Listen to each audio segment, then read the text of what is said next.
Thanks for coming. It's my pleasure to introduce Iowa State Treasurer Mike Fitzgerald, who serves on the IPERS Investment Board with me. Mike's going to talk a little bit about IPERS and provide his professional expertise on the soundness of the program. Mike? Thank you, Senator. As State Treasurer for the last 35 years, I've been a trustee and custodian of the IPERS Fund. In that time, Iowa has continued to maintain IPERS as a secure, as a strong, and sustainable retirement system. Now, according to the GAO and other national rating agencies, IPERS is well managed and fiscally sound. The positive impacts of the Iowa Public Employees Retirement System stretches far beyond the 350,000 Iowans who have directly invested in the IPERS system. Families and Iowa communities see the impact when money from IPERS is reinvested throughout the whole state. In 2016, 88% of the retirement benefits, or $1.63 billion, that's billion with a B, stayed in Iowa. Whether it is large communities or counties like Polk County or Lynn County, or small towns in Osceola or Adams County, IPERS infuses millions of dollars into every county every year. Some current legislative proposals to change IPERS, including a bill that was introduced last session, could break the promise we have made towards hard-working Iowans. This promise has been made since 1953, and if this could cut benefits to current and future employees, we must be vigilant and work to protect IPERS. I believe the IPERS public pension system, like those for law enforcement, are at risk in the 2018 session. That is not something that I say lightly. Iowa has a reputation for bipartisan support and management of public pensions. As Treasurer Fitzgerald mentioned, our pension funds are a national model. However, Republican control of the Iowa Governor's Office, the Iowa Senate, and House have resulted in disastrous 2017 session. We can no longer count on our state's former reputation for sober, careful, and bipartisan work. Here are three specific reasons to be ready to defend Iowa's public retirement system. Number one, things can change fast, despite promises to the contrary. Take, for example, collective bargaining. Before the session, Republicans talked about tweaking Iowa's Iowa's collective bargaining system that had been on the books for 40 years and signed and passed by a Republican legislature and Republican governor. In just 10 short days, that law was gutted. Second, Governor Reynolds has repeatedly talked about changing IPERS. Last spring, she talked about creating a task force that would bypass the established process for IPERS changes. This summer, she dropped the idea, but Governor Reynolds continues to support making fundamental changes to the IPERS retirement system. Three, a bill that would destroy IPERS as we know it is already been introduced and filed in the Iowa Senate. Senate File 45 would dismantle IPERS and other Iowa public retirement programs by preventing or blocking any new workers from joining these programs on or after July 1st, 2019. It would also move towards making IPERS and other public retirement plans risky compared to other defined contribution plans, and it certainly would be subject to the whims of the stock market. So my message is very simple today. It's a very clear message, and it is to all Iowans. Be alert.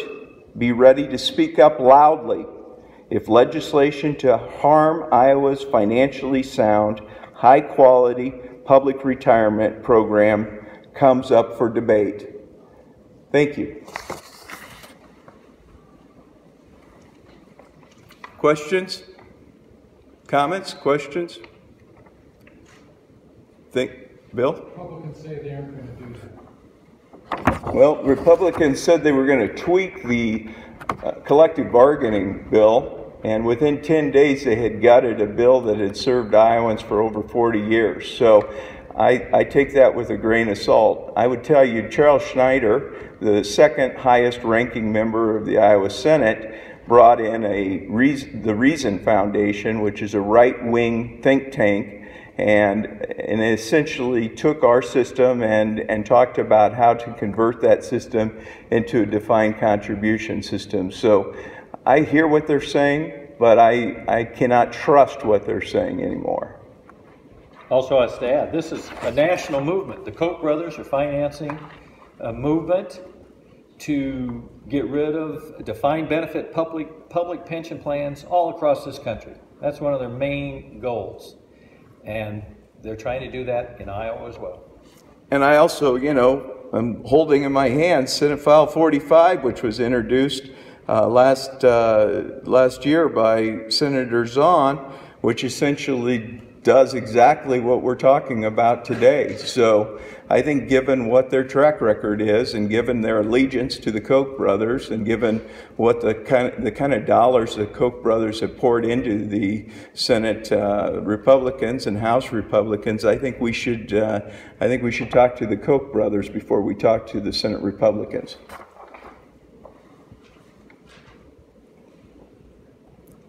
Yes, ma'am.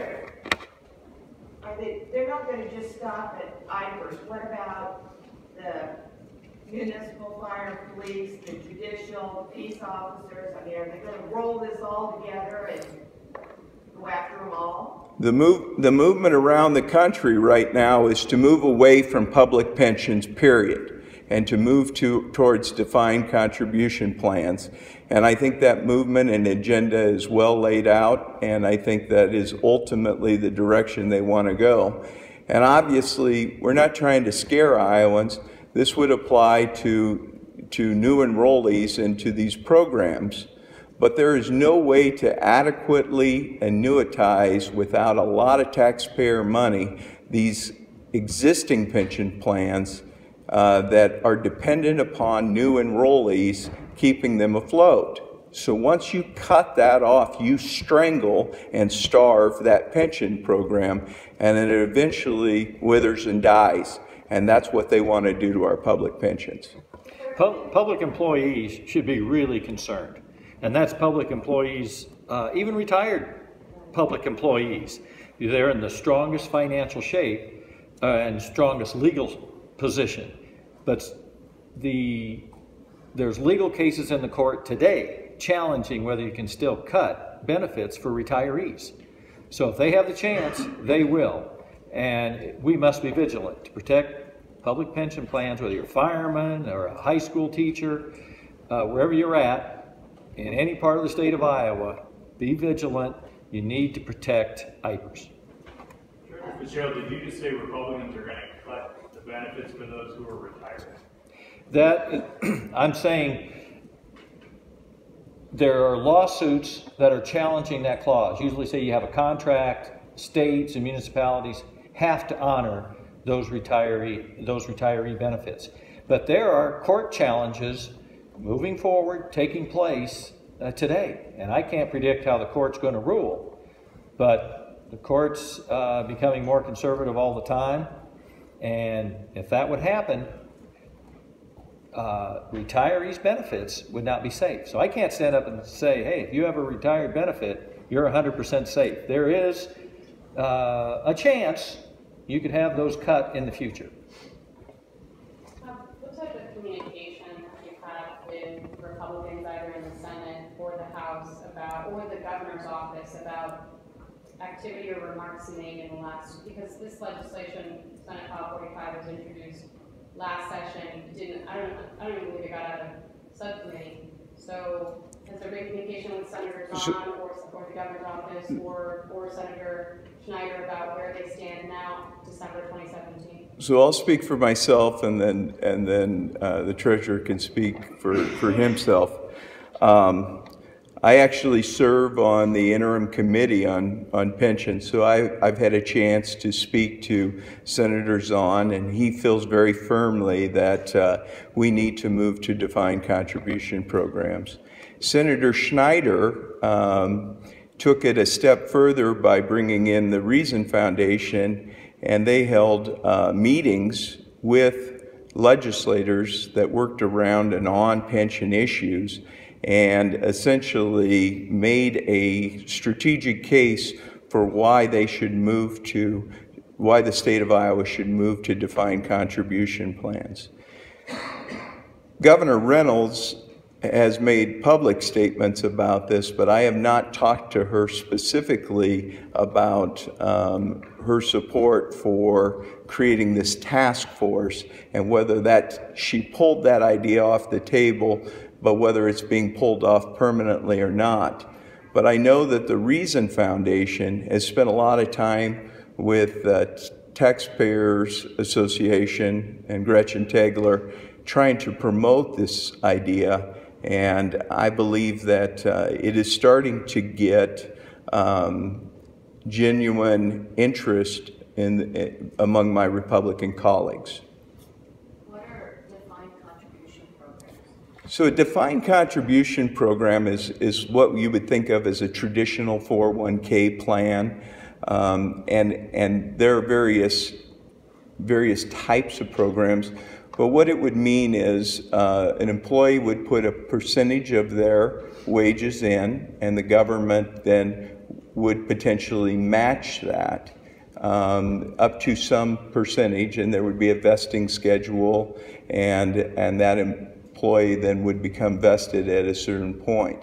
That's when you think about defined contribution, that's typically what a defined contribution program is. Defined benefit programs are still supported and paid for the vast majority by the employee, but then the state also matches that, and what you are is you're guaranteed a benefit, whereas under the 401k plan, you're not guaranteed a benefit, a monthly benefit, the same way you're given a monthly benefit under the defined benefit program.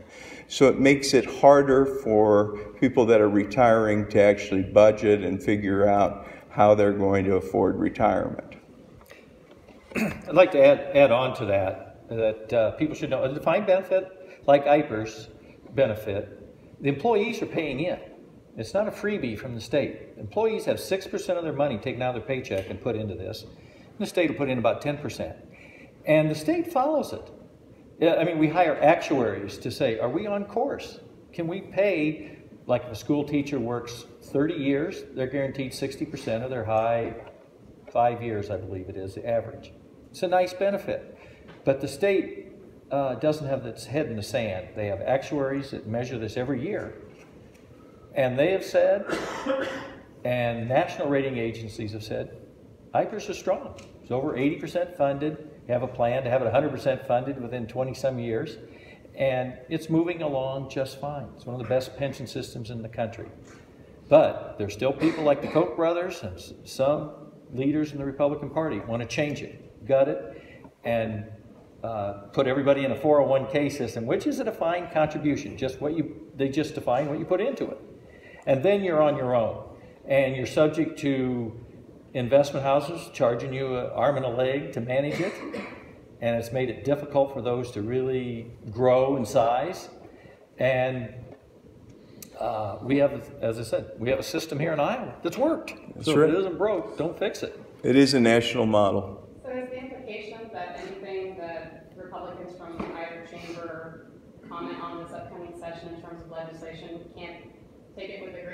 there's no trust there. I just want to make sure that's clear, because they're just, at least with the House, Representative Pennyville saying, we're not touching this in session. So we just, is the idea that the public just cannot trust that statement? We're here for two reasons. One is to say that we have a history with these folks. You know, fool me once, shame on you. Fool me twice, shame on me. And so we don't want that to happen again. Number two, they have a history of saying they were going to tweak collective bargaining, and they came in with a bill to absolutely gut collective bargaining. And so, you know, trust is a two-way street. And let me tell you, it's been a one-way street up in the Iowa legislature, in the House and Senate, where I've served for 26 years. I have never seen such a polarized, one-sided, and almost abusive power by a majority party on a variety of topics. And so, to answer your question, trust is not there, and Iowans need to be vigilant. Add on to that, you could include city councils and mayors and people like that were promised 4 or 5 years ago, after property tax limitations were put in place, the state would backfill. Well, there's serious talks of dropping the state backfilling local communities for the property tax that they're missing out on. Yes? Do you know approximately how much money the state has been contributing to that fund? The state is many employers. You know, you have school districts put in money, and you have counties put in money for their employees, and you have the state puts in money. And if I'm not mistaken, I believe Donna Mueller said that it was about $40 million a year. That's what I remember. 40 million. Yeah. And that's our match on the employees' contribution. Yeah. It's a 60-40 match. So it's, yeah, the employees out of their own pocket are putting in a lot as well. And well, thank you very much for being here today. Thank you. Mike and I will stay around here if anybody has any one-on-one questions. We're happy to answer them.